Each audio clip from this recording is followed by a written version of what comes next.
Gracias. Bueno, pues muchas gracias a la invitación para estar acá. Yo no conocía la escuela. Yo pensé que era una conversación y esto es una conferencia así en toda regla, con micrófono y todo. Además con una luz así trascendental. Yo la verdad es que tenía ganas de conocer más de la escuela y creía que era una conversación en la que yo podía aprender un poco de cuál es el modelo de esta escuela, porque estoy muy interesado en pensar como pedagogías colectivas en torno a la enseñanza de las artes en el siglo XXI. Y quería saber un poco más de esta escuela. A lo mejor en la conversación podemos avanzar algunas ideas. Pero bueno, me pidieron que hablara sobre temas de globalización y en el arte contemporáneo. Y es un tema escabroso y siempre intento, cuando lo abordo, sacar, digamos, las problemáticas que hay en torno a la globalización. Porque cuando hablamos de arte global y de estos nuevos conceptos que se han instalado en la curaduría, sobre todo, suele haber una lectura demasiado afirmativa respecto a la globalización. De hecho, la globalización se entiende normalmente como un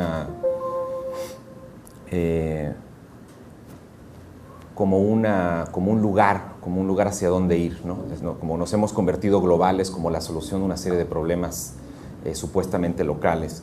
Entonces, tengo muchos materiales que me gustaría ir avanzando. Me contaron que los estudiantes de Corriente Alterna son entregados al conocimiento y que podemos estar 4 horas aquí hablando y discutiéndolos, a ver hasta dónde llegamos.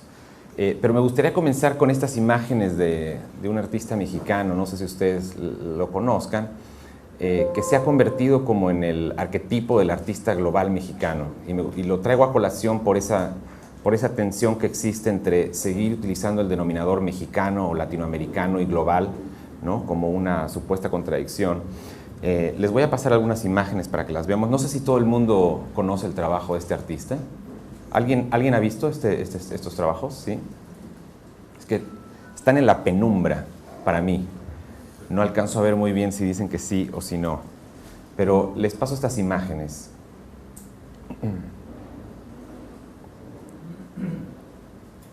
Voy a intentar hablar de 4 temas diferentes. Primero,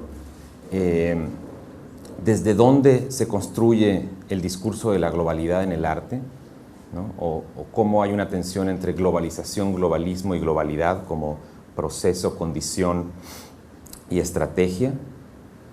Después quisiera ver algunos aspectos relacionados con el racismo estético en el marco de la globalización del arte. Y después ver algunos proyectos concretos.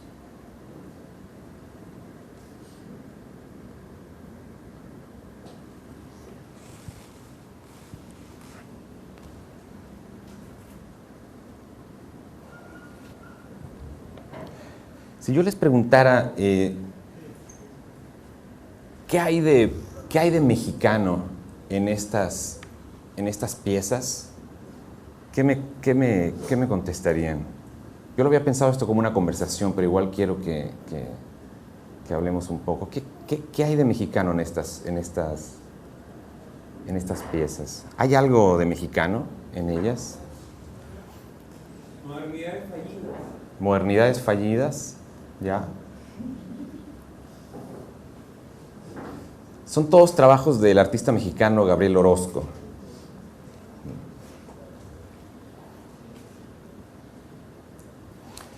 Y Gabriel Orozco, para bien y para mal, instauró un tipo de discursividad respecto a lo mexicano global o a través de las prácticas neoconceptualistas que creo que nos ayuda o puede ser útil para explicar la problemática del discurso del arte global. Porque en sus piezas hay una cosa que es la posibilidad e imposibilidad al mismo tiempo de denunciar el fetichismo de lo nacional en la práctica artística, ¿no? Si se fijan un poco así en detalle, tenemos una serie de situaciones bastante anodinas en su trabajo, ¿no? Situaciones, esta famosa caja de zapatos que presenta. Toma mi corazón. Todas, me imagino que son relativamente conocidas para la mayoría. Es él, ¿no? Gabriel Orozco. Lo presento aquí en su... Y que es un artista que se ha presentado, siempre cuando uno lee biografías de Gabriel Orozco, siempre se le presenta como un artista del mundo, pero además siempre se enfatiza que es un artista mexicano, y además siempre se enfatiza en su biografía que es un artista que vive entre México, París y Nueva York. Y es una reiteración de esa trilogía, ¿no? De ser mexicano, de ser del mundo o global, y al mismo tiempo de vivir en tres, digamos, sedes internacionales del arte. Bueno, en la obra de Gabriel Orozco hay una serie de alusiones a fetiches respecto a lo mexicano, ¿no? Déjenme regresar un poco. Uno de los más evidentes fue esta calavera. Esta calavera la presentó en un importante evento en Kassel. Cuando invitan a Gabriel Orozco a representar a México en Kassel, ¿no? Era en realidad la primera vez que un artista mexicano y latinoamericano tenía una representación nacional anticipada, es decir, anunciada con bombo y platillo. Y claro, todo el mundo se esperaba de este artista neoconceptual que presentara algo pues, a la altura de los discursos internacionales, de vanguardia, etc. Y Gabriel Orozco se presenta con esta calavera, que como ustedes saben, la calavera representa casi por antonomasia uno de los mitos folcloristas, exoticistas de lo mexicano. O sea, en términos internacionales, por el turismo, etcétera, la muerte está asociada a lo mexicano como uno de los estereotipos culturales folcloristas más importantes.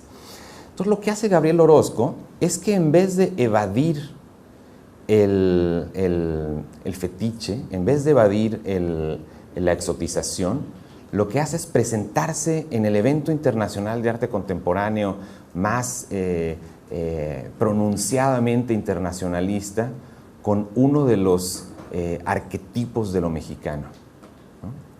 Pero ¿qué hace Gabriel Orozco? Que cuando va y le preguntan los curadores, Buchloh y todos ellos que lo entrevistaron, dicen, oiga, señor Gabriel Orozco, pero ¿usted por qué utiliza esta calavera mexicana para este evento internacional en el cual, digamos, casi es como prohibitivo para un artista de arte conceptual contemporáneo utilizar este tipo de folclorismos? Y dice Gabriel Orozco, no, claro, es un cráneo, pero no tiene nada de mexicano, ¿no? De hecho, es un cráneo que yo compré en Estados Unidos y además la pintura que hay encima es una pintura que alude a las culturas maorí que yo conocí en uno de los museos en Nueva York.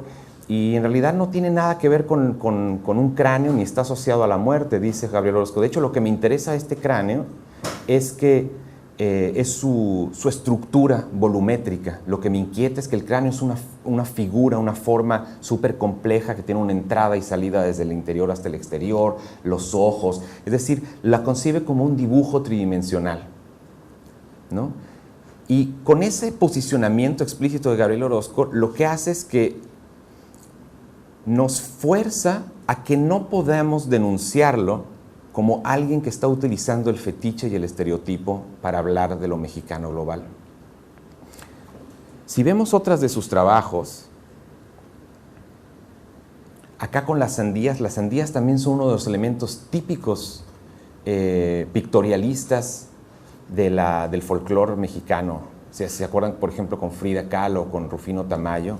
De hecho, creo que tengo algunas imágenes acá, ¿no? Si se acuerdan, estas grandes emblemas de la pintura moderna están todos cargados del colorismo, la sandía como asociada a lo dulce, a la sensualidad, al placer, al sabor, el color de Tamayo, etcétera, la famosa pintura oaxaqueña, mexicana, ¿no?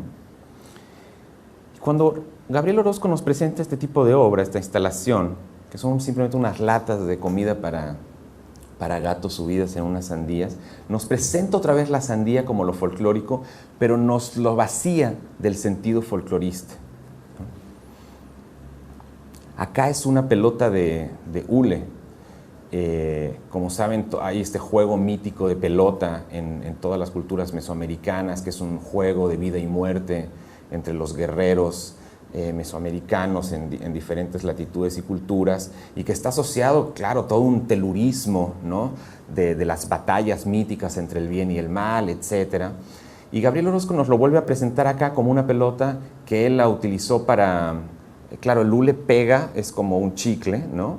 Y entonces él lo que hace es recorrer la ciudad con esta pelota, y la pelota va acumulando polvo y materiales, residuos de la ciudad, y al final expone esta pelota como una serie de acumulación de experiencias, de recorridos urbanos, ¿no? Pero ahí está otra vez, digamos, el ícono vaciado, ¿no? O el símbolo vaciado de lo mexicano, de lo telúrico en este espacio, como huella, como marca, como trazo. Acá en esta exposición también emblemática de Gabriel Orozco, lo que utiliza es esta publicidad de la cerveza Sol, ¿no? De esta conocida cervecería mexicana, ¿no? Que es como un emblema de la identidad industrial de la cerveza nacional, y la presenta como un mural, aludiendo obviamente a la escuela del muralismo mexicano, pero esta vez presentado como mera publicidad, ¿no? Es decir, el ícono famoso del realismo social mexicano está otra vez vaciado, y la publicidad, la marca, el logotipo ocupa el lugar, digamos, de esta trinidad asociada a Diego Rivera y demás, con el campesino, el estudiante, el obrero, ¿no?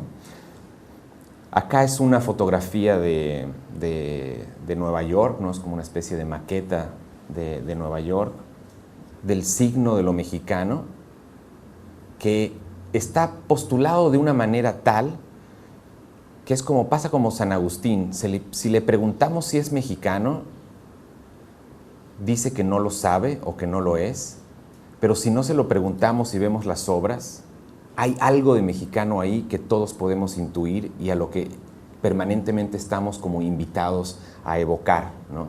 Y es justamente ese vaciamiento, esa condición no explícita del signo de lo nacional, lo que crea una especie de nuevo discurso de lo local global en el contexto del arte contemporáneo, con todas las complicaciones y contradicciones que eso tiene. Por ejemplo, acá, esta obra alude a la artesanía, al trabajo manual, ¿no? del artista. Es una obra que se ofrece con el corazón, no vemos la cabeza del artista, no vemos el artista pensante, sino al cuerpo del artista trabajando y ofreciéndonos la obra de arte, con todas las repercusiones que tiene con esto, con la artesanía, con el trabajo, digamos, manual, no conceptual, ¿no? Pero nos lo presenta como una fotografía de arte conceptual aludida al corazón mismo de lo mexicano, ¿no? Estas bicicletas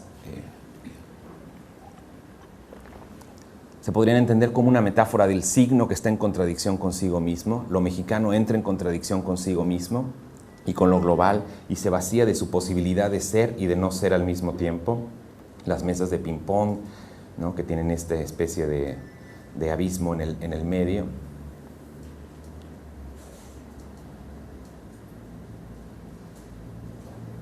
Obviamente las alusiones que hay en torno a las calaveras en Gabriel Orozco aluden directamente a toda esta iconografía mexicanista. Y la pregunta es, ¿por qué? ¿Qué ha pasado con esta idea de lo mexicano, de lo nacional, que se entiende como su incapacidad de ser explícitamente mexicano, la condición a partir de la cual se entiende, se asume, se define la condición de globalidad de un artista, ¿no? De hecho, en la web, si ustedes se navegan un poco a través de la figura de Gabriel Orozco, es sistemática la condición de pensar esta idea de salir de lo local y ser expulsado, ¿no? En inglés, de hecho, hay una expresión que es going global, que es esta idea de irse hacia lo global, ¿no?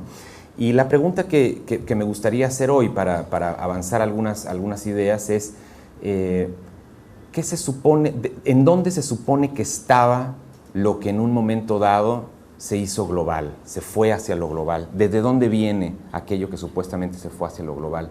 En Gabriel Orozco es bien curioso que hay incluso poemas que le dedican a otros artistas como un artista global, ¿no? El poema al Gabriel Orozco, el artista global del mundo, ¿no? Y claro, es a través de una serie de instituciones y de discursos curatoriales a partir de los cuales se tensa esta estrategia de tensión entre lo global y lo local. Lo que me gustaría hacer ahora es problematizar este discurso de la tensión entre lo nacional y lo global, y para ello me gustaría remitirme a un concepto con el que he venido trabajando, que es el efecto Magissens. Yo no sé si ustedes conocen esta exposición que fue en 1989 en el Centro Pompidou en París, organizada por Jean-Martin Hubert, y que fue anunciada al mundo entero con bombo y platillo como la primera verdadera exposición de arte global. Y la exposición tenía una estrategia muy concreta, que era unir a 50 artistas reconocidos del mundo del arte occidental, con 50 artistas o magos, ¿no? Magos de la tierra, ¿no? Que habían sido invitados supuestamente a dialogar en igualdad de circunstancia con estos artistas internacionalistas, occidentalistas, con la idea de verdaderamente, además, sigan la cuestión, digamos, geométrica de la equivalencia entre el 50 y 50, una especie de pacto cosmopolita entre lo que es el mundo occidental y el mundo no occidental, entre el arte entendido como arte y las prácticas artistas, chamánicas, mágicas, entendidas como cultura, ¿no?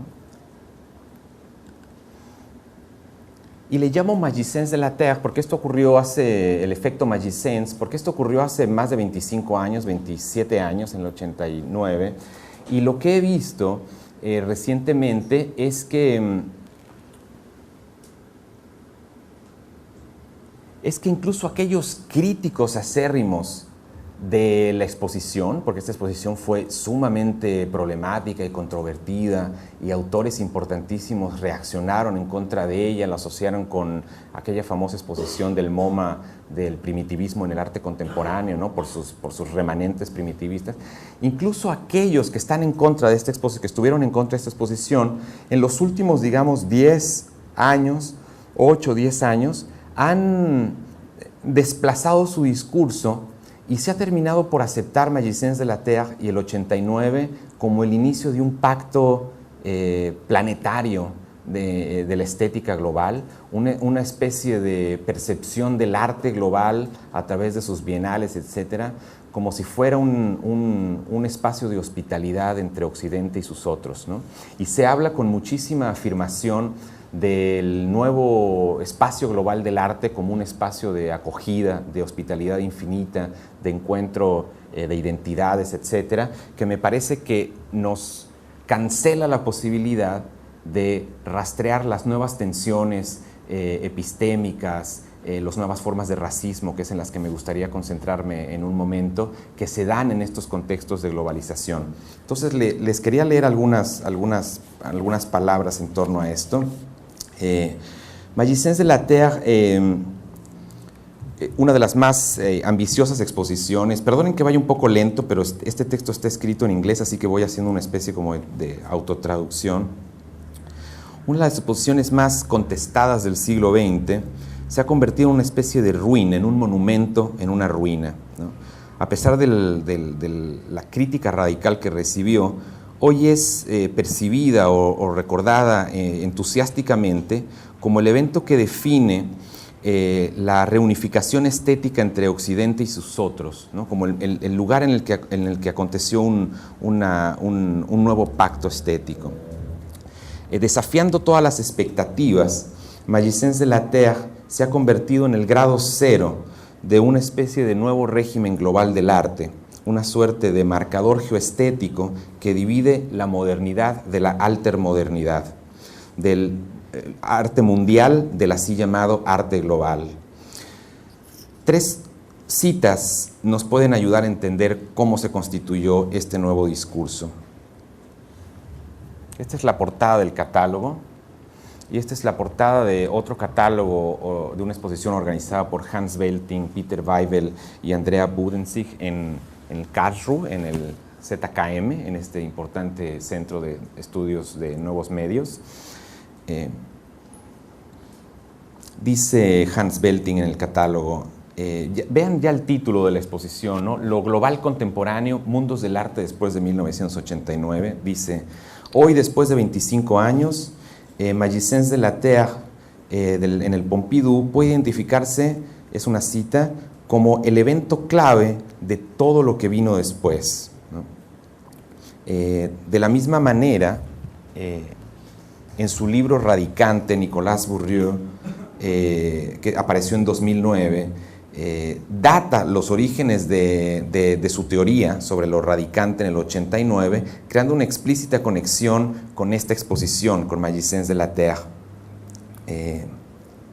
Dice Nicolas Bourrieu en su libro que el mundo globalizado actual es el resultado de ese gran mezclador, en inglés usa el mixer, ¿no? Ese gran mezclador que fue Magiciens de la Terre, como un encuentro de culturas, como un crisol de culturas.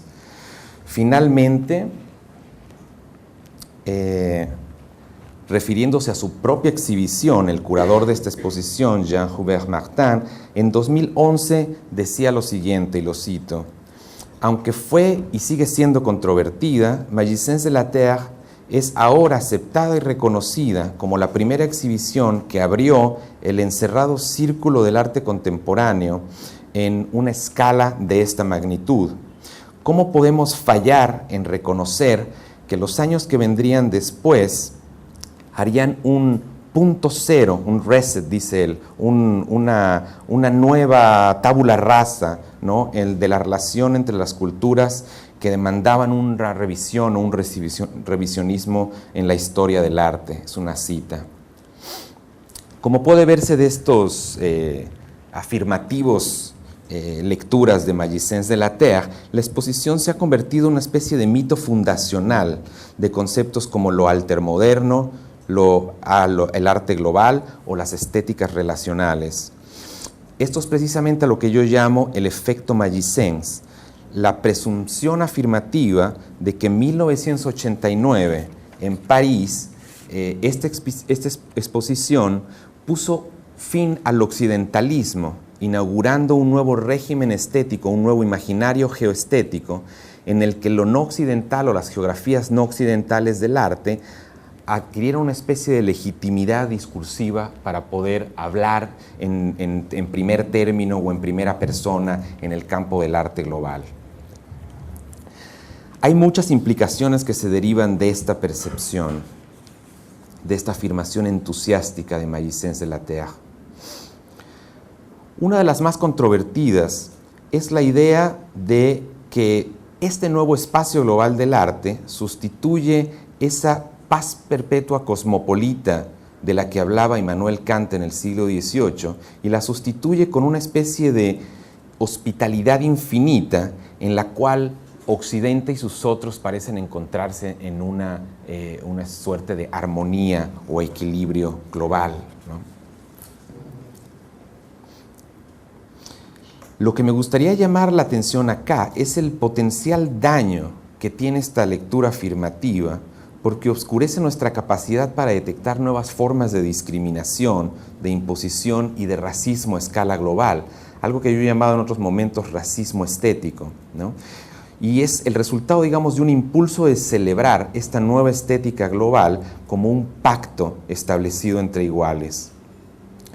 El segundo era criticar la idea de que las jerarquías estéticas de la modernidad se habían disuelto como resultado de esta exposición o de este nuevo pacto, dando lugar a un espacio verdaderamente global o, como se le ha llamado a veces, un régimen estético poshegemónico, en el que Occidente ya no tiene la voz cantante, ¿no? Como decía antes, lo que hace difícil entender las consecuencias de este espacio, de este efecto Magiciennes, es una paradoja poscolonial. 25 años después o 27 años después, incluso los críticos más radicales de esta exposición han absorbido de alguna manera este discurso globalista y han reforzado la percepción de que la exposición es efectivamente un punto de partida de lo que se conoce como el Global Art World o el mundo global del arte. La problemática entonces es que no solo aquellos que defendían la exhibición de Magiciennes de la Terre, sino sus más asiduos críticos o detractores terminaron por aceptarla como el fin de esta hegemonía de Occidente sobre sus otros, una hegemonía que se le ha denunciado algunas veces como, en inglés es una palabra que es difícil de traducir al inglés, pero es como westética, que mezcla las palabras de west como occidente y estética, como si la estética estuviera asociada indistintamente a la producción artística sensorial de Occidente.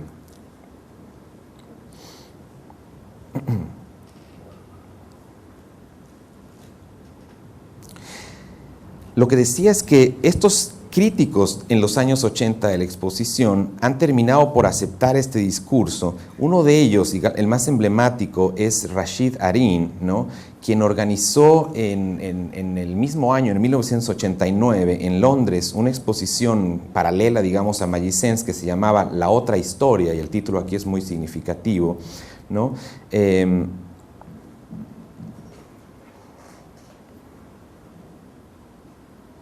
Y, a ver, ¿dónde está esto? Y Rashid Arin fue, como saben, el editor de esta, digamos, quizás de la revista de estudios postcoloniales en el campo del arte más influyente durante la década de los 80, ¿no? Se llamaba Third Text. Y Third Text fue en la exposición que les enseñaba hace rato de Peter Weibel y Andrea Budensag, expuesta casi como una especie de obra minimalista, como una especie de objeto minimalista, ¿no? En Global Contemporary, Mundos del Arte después de 1989.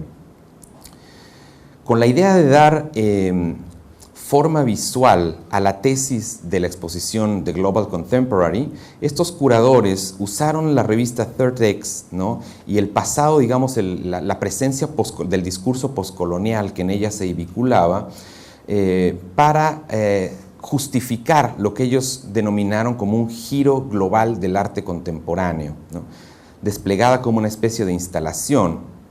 No sé si tengo una imagen de ella.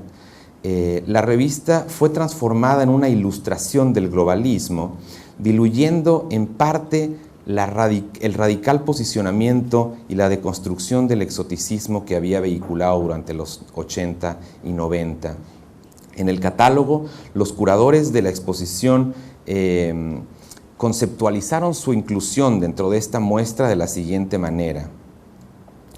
Para aquellos que se preguntan por qué esta exposición de Global Contemporary ha dedicado una sala de la exposición entera a la revista Third Text, aquí hay algunas razones, dicen los curadores. Rashid Arin ha sido el más influyente y persistente de los productores de un discurso global, no lo llaman así, y ha creado un foro, la revista, para escritores quienes previamente habían sido excluidos de la escena occidental, ¿no? La revista juega y jugó un rol central en la definición lo llama así, Global Contemporary Art. Es decir, la crítica, digamos, al globalismo que había en esta exposición en el 89, a finales de hace 10 años, fue leída como una especie de lectura afirmativa de inclusión de esas voces postcoloniales que no habían sido aceptadas antes. Otra de las paradojas del efecto Magiciennes tiene que ver con el rol de nuestros imaginarios geográficos, o el rol que juegan nuestros imaginarios geográficos en la articulación de este supuesto giro global. con la idea de cuestionar el modelo centro-periferia que había dado forma a la modernidad o al modernismo artístico, la exposición Magissense La Terre fue instrumental en articular una suerte de continentalización del mundo, la tendencia a hablar de lo global como la suma de los continentes.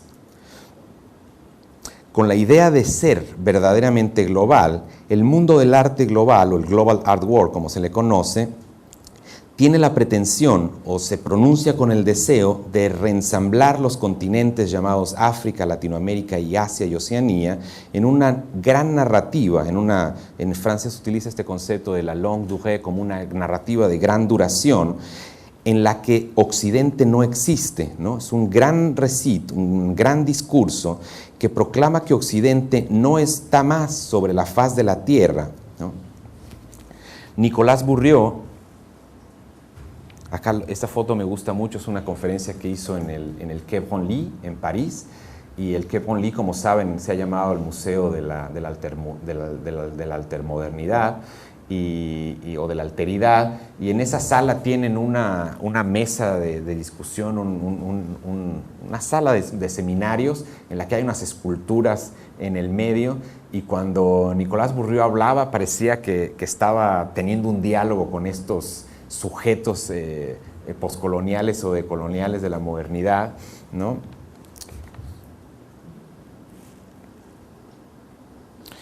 Nicolás Bourriaud decía, ha defendido explícitamente esta idea de la altermodernidad, ¿no? Y de esta continentalización del mundo de la siguiente manera. Dice, si el modernismo del siglo XX fue un modernismo puramente occidental, un fenómeno cultural puramente occidental,